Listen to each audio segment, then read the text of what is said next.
power of being real. Vulnerability isn't weakness, it's the glue that builds strong relationships. Are you ready to get real? Hey there, nerdy minds. Welcome or welcome back to Nerdy Psychology, the place where we break down mental health and relationships with a mix of science, humor, and a little bit of geeky goodness. I'm Dr. Angel, your guide to all things psychology. If you're new here, welcome. And if you're returning, glad to have you back.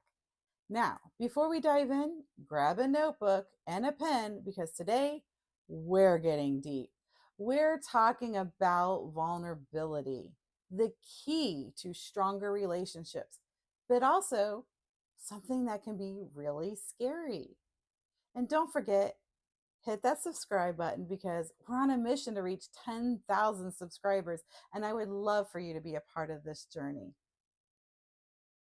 Why vulnerability matters. You know that moment when you share something really personal and you're just waiting for the other person to react?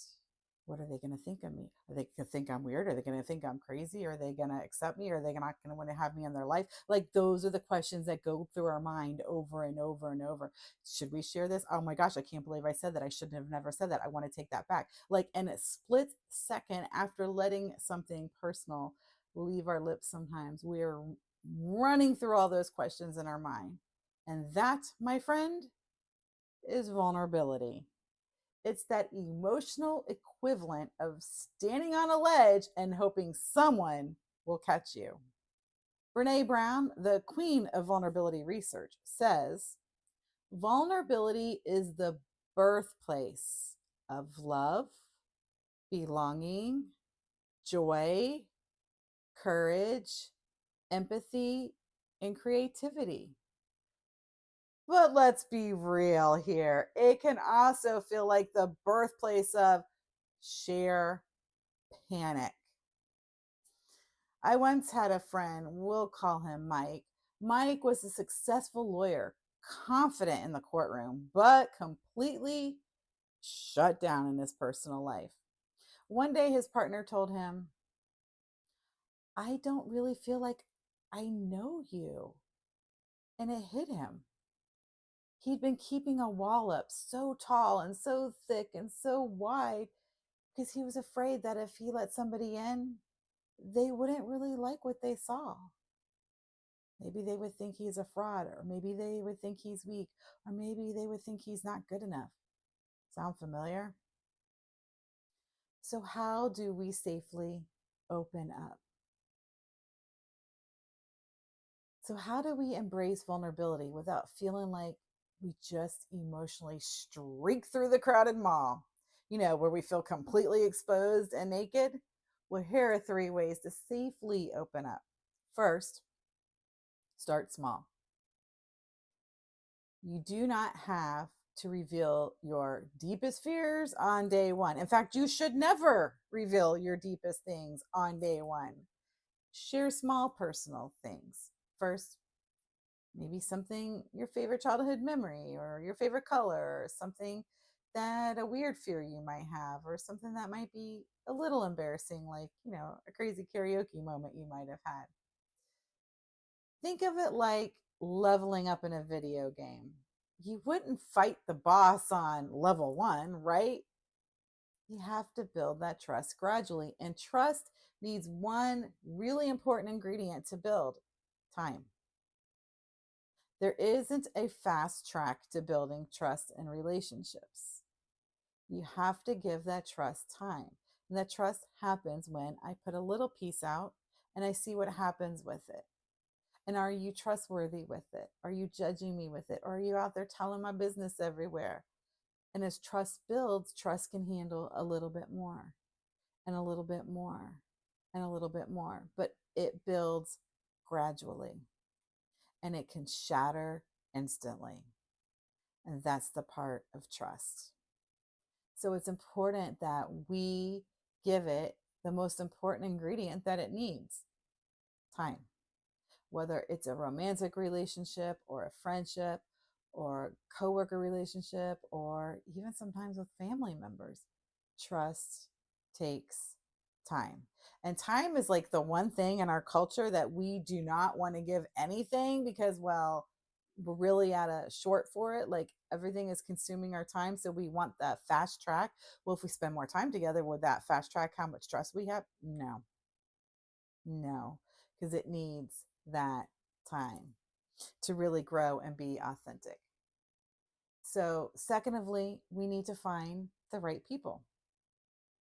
Vulnerability is so precious. And not everyone deserves access to your inner world. We need to share with those who have earned that level of trust. This brings us to an important point. Not everyone's trustworthy. We're going to cover 3 red flags to watch out for in a moment in this episode. So I want you to stay tuned for that. Communicate your needs. Let's say you're about to share something personal. You can preface it with, hey, this is really hard for me to talk about, and I would really just appreciate if you could listen rather than trying to fix it. Boom. Instant emotional safety net. So when we're going to share that thing with an individual, especially something that may be really challenging, maybe we feel embarrassed or shame or fear of some kind of being judged or thought we're less or seen as an imposter or whatever goes in that blank of insecurity for us. Maybe we just need to get it out and give it life and say it to somebody. And maybe we need to process it with someone, but communicating that can be really helpful as we are opening up something that's really deeply personal for us. Building trust through vulnerability. So let's talk about how this whole trust building cycle works. So, vulnerability is a two-way street. You're not just throwing your feelings into the void, you're building a connection. So, the way it should work is I share something of my feelings or my world or my life, and you protect it. And then you share something of your feelings, your world, and your life, and I protect it. And that's how we build connections. If one person's doing all the deep sharing, it doesn't give an opportunity for that trust or mutualism in that relationship. So, what makes trust really grow? There's 3 things to it. One, consistency. Trust takes time, it's not built overnight, and it's always built in the little things. Showing up, keeping your word, following through, honesty. And no, this doesn't mean that brutal honesty like, oh, your new haircut is, no, but honesty. Your yes means yes, your no means no. And you do the things that you hold yourself accountable to with that individual. It means being real, being authentic, being transparent. In a world of so many facades and fakeness, it's important if we're really building those healthy relationships that there's authenticity and truth and transparency in it. It also has to have emotional availability to build trust, being present, listening without distractions, giving people the space to be themselves without judging, just giving them that space, letting them be different and not look like what everything else or everyone else around you or what you maybe your expectations were, but letting people just be their real, true, honest self. This is how we grow trust in our life. So it comes in this give and take of vulnerability and emotional connectedness and time. So let's iron out here because there are a lot of flags of people who aren't trustworthy. And a lot of times we can see this in hindsight.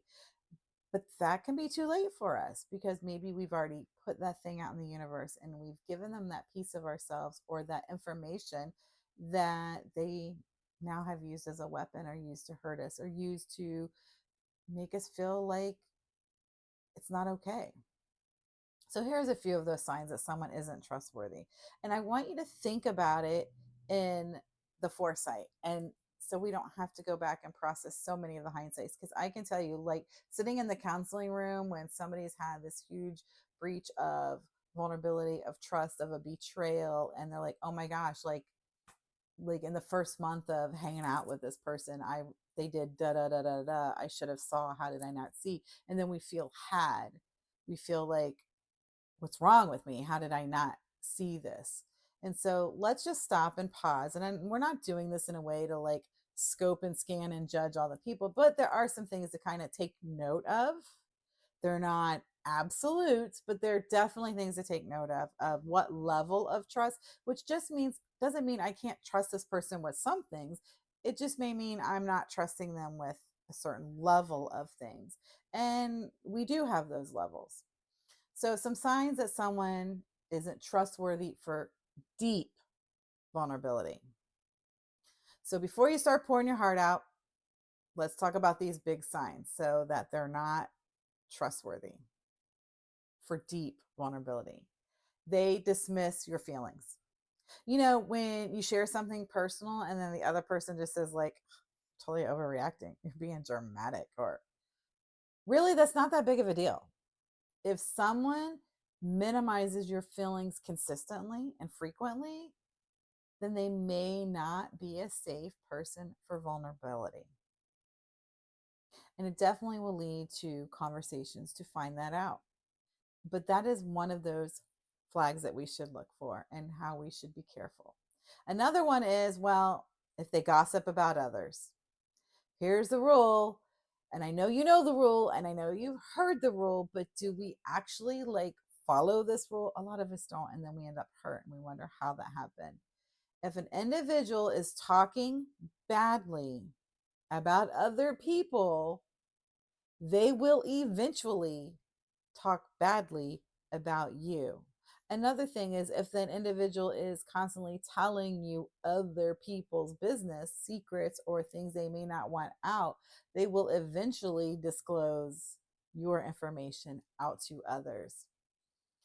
So don't trust those people with that deep level of vulnerability because it's going to shatter and it's going to feel like a betrayal and a deep hurt. And then what happens is we close up and we clam up and we never want to feel that pain again.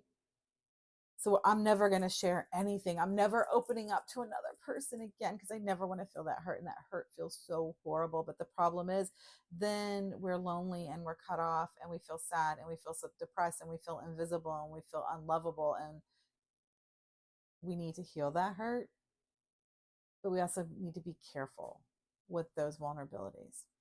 The next kind of person that would be definitely a flag for that we need to watch out is the person who weaponizes the information that they know about us. Like when we have an argument, like they might take something that we've opened up to them and like throw it back at us, like they're hitting us in the face in the argument, like, oh, no wonder why your mother walked out your life. Look at you. Or taking, I call it like going for the jugular. Like they're literally going and using that deep hurt in a way that becomes a weapon at you. And that is definitely a person that we are not going to want to open up those deep vulnerabilities with. They are not emotionally safe. So, nerdy minds, vulnerability is the secret sauce of strong relationships, but it's also about balance, knowing when to open up, knowing who to trust, and how to create emotional safety.